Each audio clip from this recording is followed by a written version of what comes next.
I had just moved back to Vancouver, so I was homeless again. And I was living in hostels, I believe, at the time, and like kind of Wow. couch surfing with the homies, because some homies that I was really tight with back in the day, um, like good homies, we had a house fire, and it just like there was just weird shit went down. So I didn't really have any more homies in Vancouver. And so I was just like literally just kind of grinding. Like it was rough for a little while, and I was just making some money finally from this agency. Yeah. Um, This and one was then actually within paying you. well, they were actually paying, but so here's the thing. So they ended up being the worst of them all, because a couple months in, I was skateboarding around town. It was like a nice hot day, and I think I had a couple auditions that day for some jobs, and I got a call last minute at the end of the day being like, "Hey, this gig came, or this audition came up, and we're wondering if you'd be interested in being in a music video." And I was a little intrigued. I was like, okay, like sounds interesting, but I also was kind of thinking like in a music video, like I don't know, because back in the day, like you get a bad rep for being like a video hoe or a video vixen. It was like I didn't really want Yeah. that, because I thought I was, and I still had a big ego. I had way too big of an ego when I was younger, so I thought I was still kind of the shit from my modeling time, because I moved to New York, and I booked all these big jobs, so I Yeah. had this rep, because it was like people knew it was like, oh, he was a top model for a year in New York and made a name for himself. So I was Yeah. booking all these jobs, and I was like, man, I don't know, I think a music video is a little under me. And then I just had to have a reality check, and I sat down with like my auntie, and she was like, well, you really need the money, and let's say, worst case Ontario, nothing happens, and you just make some money from it, and and then it fizzles out. And best case scenario, um, best case scenario, maybe it makes the radio, maybe it makes it on Much Music or MTV, maybe, maybe. And little And did you know. so little did I know, bro, that I was a part of something a lot bigger than me at the time. So I went into this audition, and it was obviously for this Call Me Maybe thing. And I met Carly. I met Carly and everyone, like, her people from 604 Records and her Yeah. management team and all this. And I just like I killed the audition. It went really well. Well, And it didn't was you like it just was a walk hot. in and like basically from what I've heard about like the how the music video came about in general, it's like she would just basically sat there with like her agents or whatever, and they basically just had guys like you just come in, take your shirts off, and she was like, she sees you, she's like, that's him. Is that See, true? Is that a true story or no? I I like that version of the story, and I'm pretty sure like that's how. No, It's a I nice really like ego that version stroke, of the eh? story. It is, and She I sent know everybody that else home. exactly, like, yo, you guys can all leave. We just want this guy. We don't know. Don't even bother. Like, just look at him. No. So what happened was I actually recently heard that story a while ago. Because I heard actually she told that story on like Jimmy Kimmel or Fallon or something like that. Because I was like, oh, like, and I was like, that's not at all how that went down. So what? Maybe that's how it went, but not when I was there. So I think I was the last Yeah. person to show up that day. Because I guess she wasn't pleased. She didn't like all the other models that showed up. So I showed up, and like let me set the let me set the mood here. So it's a hot summer day. I'm outside skateboarding around all day, going to auditions. I had the tarp was off, my shirt was off. Yeah. I went in, and I'm all glistening. I'm sweating. I walk in. I throw the hair back. So I walk into the audition. It's Carly and all of her people, and it's instant good vibes. It just felt like everything, like you have a few moments in your life where you're just at the right place at the right time, and Yeah. everything just lines up.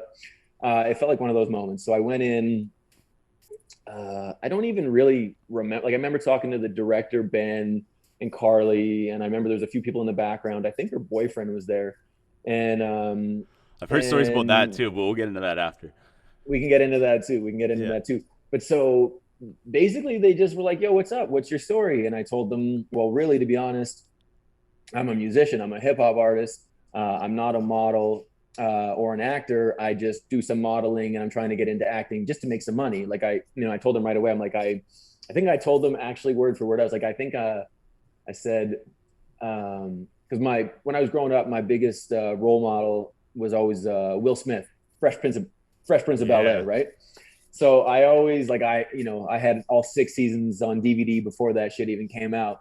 And I always, and if you knew anyone from my childhood, they'd be like, oh yeah, he was kind of the white Fresh Prince, or at least he thought he was. He thought he was the white Fresh Prince of Bel Air. And so anyway, I told him, and I followed Will Smith's career really closely. And what most people don't know, and this is what I told them, is that Will Smith was a multi-platinum recording rap artist before he met Quincy Jones and Oprah, and they started the show. Yeah.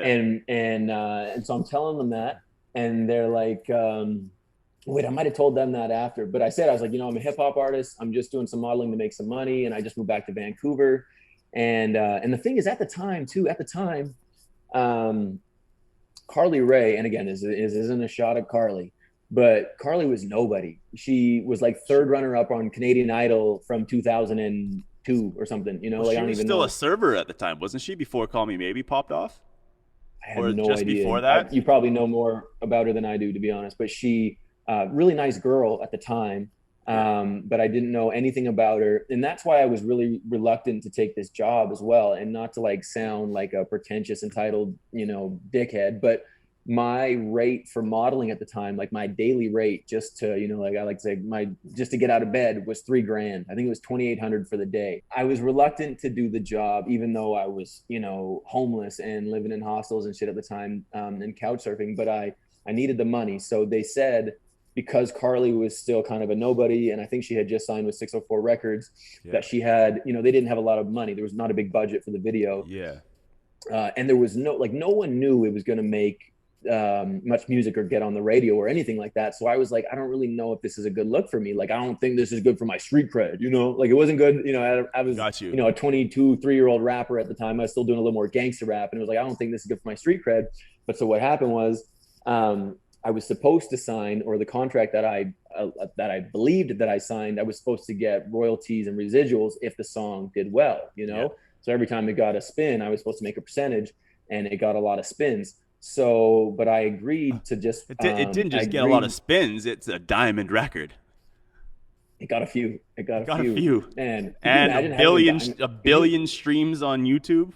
So I realized over that brief intermission there that I told that a little backwards. It was going into the audition that, like, because I got the call the day before, or no. It was going into the audition that I wasn't sure if I wanted to even bother going. Okay. And then so once I got there, and again, the audition didn't go the way that she claims it did, unless there was a bunch of dudes there before I got there. And then I just got like the last kind of money slot. But so what happened was I went in, slapped hands with everybody. Everything was all good. And I went in and I told them my little spiel, and I just said, like, yo, I'm not a model. I'm a hip hop artist. And I'm just doing some modeling on the side to try to get into acting and just, advance my career and pay some bills. And so what happened, they're like, oh, you're a hip hop artist. Yeah. And, when you tell someone you're a hip hop artist, they're instantly like, oh, freestyle for us, or rap, or, do this. And it's like, oh, I told them that. And of course I was like setting myself up, and they're like, well, do you have, can you freestyle for us? Or like, do you have any music we can listen to or something? Or no, Carly asked me if I could freestyle. And I was super nervous, and I wasn't even that good at freestyling when I was young. I mean, I was, if there was some drinks involved, but, so anyway, I spit a little freestyle, and it was pretty good. And, I have no idea what I said, but I spit a little freestyle, and everybody in the room was kind of feeling it. And then Carly's like, oh, that was really dope. That was, or like, that was really cool. And she's like, do you have any music we can listen to? Like, do you have anything recorded online or anything like that? And I had my little iPod with me at the time, and I was like, well, yo, like, I have lots of music. What do you want to hear? Yeah, that was back in the iPod days, hey? Holy fuck. Oh, iPod day. I had like the little iPod Nano. Yeah. And so I plugged in, they had like a big system in the studio. So I plugged in and played a song that you could probably only find of mine on like Reverb Nation or on like my old Facebook page or something, but it was from my first mixtape, and it was a remix to Eminem, My Name Is, and it was called Unfaded. It was just about smoking weed and shit. And I played it for him, and it's a really catchy, kind of funny, witty Eminem kind of style rap. And everybody, like, I kind of paying attention to everybody in the room, because of course that's like, there's so much pressure. You're like showing everyone your music, and you're in a, somewhat of a little label situation, and a signed artist. You're like, oh, this can't go well, but it went really well. And everyone's kind of bobbing their head and tapping their feet. And I'm like, oh shit, this is going good. And then from that point on, I think the director Ben kind of looked at Carly, and they just kind of gave each other the nod. And Ben looked at me and he's like, "Man, like I think you're our guy. We really like you." And I was like, "Well, that's dope. Like, like what's the plan?" And they're like, "Well, we're shooting the video tomorrow in I think it was in Langley or something." It was a And one he's day. like, It "But was the a 1 day turnaround. 1 day shoot, 1 day turnaround. Yeah, Wow. literally I think it was either the next day or the day after that. But it was right after. Holy shit. And and uh and so he said the only thing is, how do you feel? And this is like when it just got, like, of course, my life. He's like, how do you feel about he's like, here's the concept of the video, blah blah blah, but we're doing a twist at the end where we want you to kiss a guy. Like, how do you feel about kissing a dude? And I just was like, why? I was like, why? Like, what's the purpose of that? They're like, oh, well, we want like this all American kind of music video, the boy next door, but with a twist. And I was like, no, like, I wasn't like, no, but I think internally I was like, absolutely not. But I thought about it for a second and I was like, well, I just said straight up, I was like, I'm not going to kiss a dude for $500. Probably for no amount of money, but I was like, I'm definitely not going to do it for $500. And I was like, to be honest, like, I'm really, really not trying to do that. That doesn't feel good for me. And I said, like, well, what about, if we get creative with the camera or something, and like fake it or do it, because you can fake a lot of shit with a good camera angle kind of thing. And I just said, like, well, what if we fake it or try to do something else? Because I just don't feel comfortable with that. But then I said, and that's when I said the Will Smith thing. I was like, I've always considered myself like a white, fresh Prince of Bel-Air. And a lot of people don't know about Will Smith is that he played a gay man in his first big movie, 12 Degrees of Separation. And so I was like, like if Will Smith had to do it, then I can do it, kind of thing, little like, and not knowing what I know now about like these kind of rituals that they make you do as an actor or musician. What happened was, I told them, I said, I asked them what the name of the song was. I was like, is it? And they're like, oh, it's Call Me Maybe. And I was like, well, like, and I was like, what if we just, like, what if I just give a guy my number or something? Like, would that be suffice? Like, would that be okay? And that would kind of go along with the context of the song, Call Me Maybe. Yeah. And everyone kind of looked at each other and they're like, oh yeah, that makes sense. But he didn't say anything in the moment. And this freaking guy, like, he called me. So I left the audition. They're like, man, thanks so much. We really like you. And we'll call your agent and discuss a rate and blah, blah, blah. And we'll get back to you as soon as possible. So I left. Like 30 seconds later, my agent called me and he's like, I don't know what you just did in that audition, but they love you and they want you so badly. I'm just discussing your rate. I'm just trying to get you, get you a little more money, because it was only $500 for the day.